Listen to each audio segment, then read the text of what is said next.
नमस्ते दोस्तों, आप सबका एक बार फिर से स्वागत है आपके अपने YouTube चैनल सत्य सनातन में। राहुल गांधी साहब वैसे अपने आप में एक चलता फिरता और जीता जागता प्रैंक है। हमने कई बार उनके मुंह से ही उनका खुद का मजाक उड़ते हुए देखा है।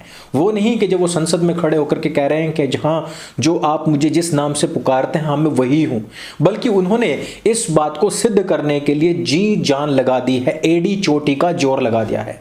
अभी राहुल गांधी साहब ने एक जगह पर बैठ करके पत्रकारों के साथ में बात करते हुए कहा कि जब उनसे पूछा गया कि आपके इस यात्रा का कंक्लूजन क्या है, इससे निकलेगा क्या, तो उन्होंने कहा कि जिस समय पर अर्जुन मछली की आंख में तीर मार रहे थे, क्या उन्होंने आपको बताया कि इसके आगे वो क्या करने वाले हैं? उन्होंने ऐसा नहीं बताया। उनको खुद भी नहीं पता था कि इसके आगे क्या होगा, और यही हमें समझाया गया है, बताया गया है गीता जी में। आप स्वयं सुनिए। जब अर्जुन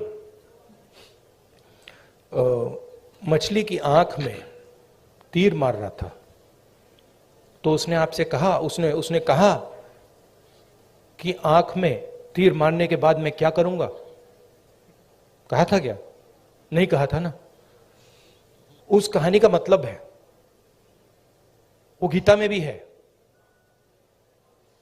तुम काम करो, जो होना है होगा। कॉलेज लाइफ में हम इसी तरीके की पर्सनैलिटीज को कंफ्यूज स्पर्म कहा करते थे, और इसी तरीके की बातें करते हुए राहुल गांधी साहब आगे बढ़ते हैं। अब हम इन दोनों के दोनों पॉइंट पर बात करते हैं। जहां इन्हें स्पष्ट तौर पर कहना चाहिए था कि भगवान श्री कृष्ण ने गीता जी में कहा है कि कर्म करो फल की इच्छा ना करो, वहां पर इनका गीता जी को लेकर के अज्ञान भी स्पष्ट झलकता है। यानी कि जिस समय पर हमने आधी अधूरी अधकचरी बातें सुनी होती हैं, तब हम सटीक लाइन नहीं बोल करके उसके इर्द गिर्द की बातें बोलते हैं। यहां पर कोई बच्चा भी होगा तो वो सीधे लफ्जों में कहेगा कि भगवान श्री कृष्ण ने श्रीमद् भगवत गीता जी में कहा है कि कर्म करो फल की इच्छा ना करो। एग्जैक्ट वर्ड, बहुत ज्यादा बड़ी बात नहीं है, और हिंदुओं में सब बच्चों को अधिकतर ये लाइन याद है। लेकिन राहुल गांधी साहब क्योंकि अधकचरे हिंदू हैं, इसलिए उन्होंने इधर उधर की बात करी और एक कंफ्यूज स्पर्म होने का पूरा प्रमाण देते हुए नजर आए। अब हम बात करते हैं मछली की आंख को छेदने वाली बात का। राहुल गांधी साहब कितने कंफ्यूज हैं उनको स्वयं भी नहीं पता है।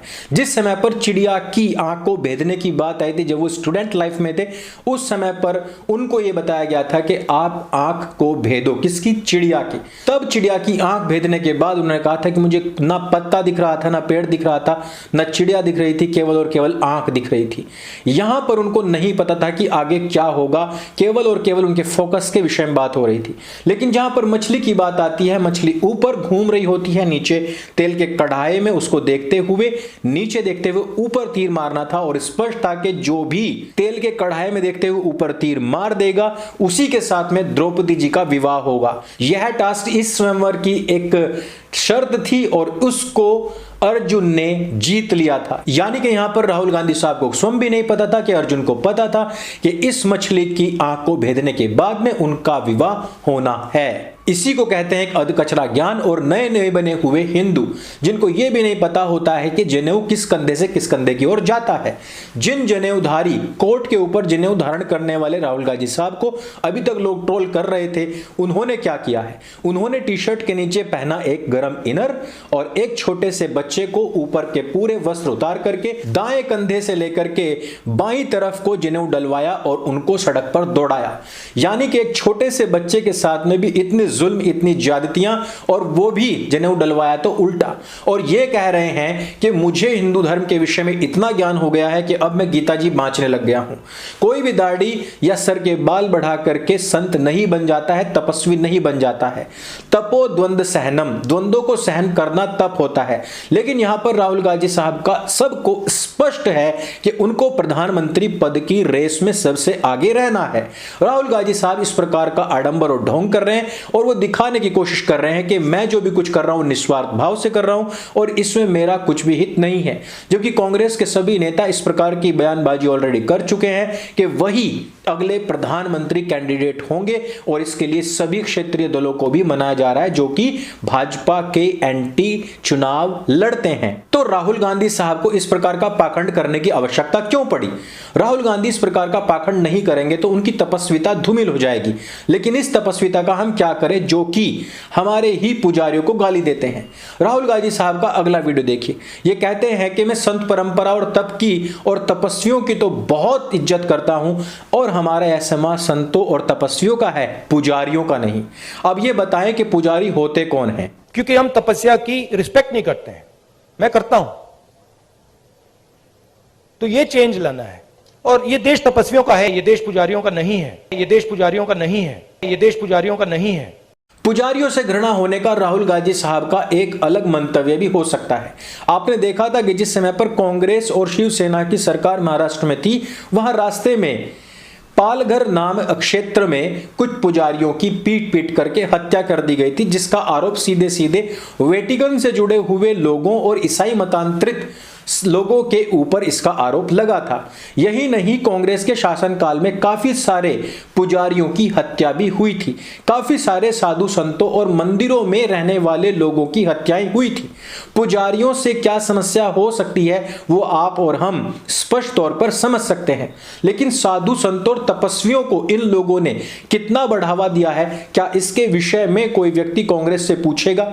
एक ब्रह्मचारी का नाम आता है जिनका नाम इंदिरा गांधी के साथ में जुड़ा हुआ था, और इस विषय में हमने काफी सारी पुस्तकें पढ़ी, लेकिन धीरेन्द्र ब्रह्मचारी और इंदिरा गांधी जी के रिलेशंस को लेकर के जो बातें सामने आती हैं वो हम कैमरा पर कह नहीं सकते हैं, लेकिन उस दौरान के उस काल के जो लोग हैं वो इस रिलेशन को समझते हैं।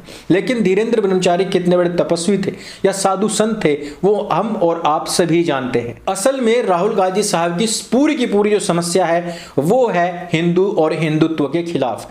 हिंदुत्व को मानते नहीं और हिंदू धर्म से उनका कोई वास्ता मतलब है नहीं। हम और आप अभी तक यही खोज रहे थे कि कौन सी मशीन या कौन सा सिस्टम है जिसमें एक तरफ से आलू डालते हैं दूसरी तरफ से सोना निकल जाता है, लेकिन इस चीज को छोड़ दीजिए और दूसरे सिस्टम को ढूंढिए जिसमें एक तरफ से हम पारसी को डालें, मुसलमान को डालें या फिर नेहरूवियन खानदान को डालें, दूसरी तरफ से केवल और केवल गांधी ही निकलता है।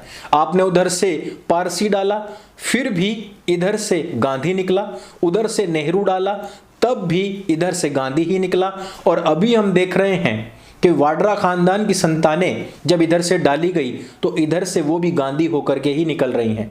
दशकों से गांधी के नाम पर राजसी सत्ता हथियाने वाले लोग उसी गांधी को किस प्रकार गले से पकड़ करके दबोचते हैं वो तो हमको प्रतीकों और चित्रों से पता लग जाता है, लेकिन जिसके नाम से इतनी बड़ी सत्ता पाई और दशकों तक शासन किया, उस तक की मूर्ति को पकड़ने का जिसको अनुशासन नहीं, जिसकी मूर्ति तक पकड़ने का जिसको ज्ञान नहीं, वो अब हिंदू और हिंदुत्व, गीता, रामायण, महाभारत, पुजारी, सन्यासी और तपस्वियों पर ज्ञान देने के लिए निकला है। जिसका खुद का कोट पर जनेऊ रहता है और जिसको धोती तक पहनने की तमीज नहीं, वो छोटे छोटे बच्चों को अब सताते हुए सर्दी में दाएं कंधे पर जनेऊ डाल करके लोगों को पटाने निकला है। जिस प्रकार से ये जितने बड़े हिंदू स्वयं हैं, उतने ही बड़े जो हिंदू होंगे वही इनके वोटर्स बन सकते हैं। राहुल गांधी साहब के इस परम ज्ञान पर आपका क्या कहना है, हमें नीचे कमेंट करके अवश्य बताएं। और ये वीडियो अगर आपकी आंखें खोलती हुई नजर आती तो इसको सबके साथ में शेयर अवश्य करें।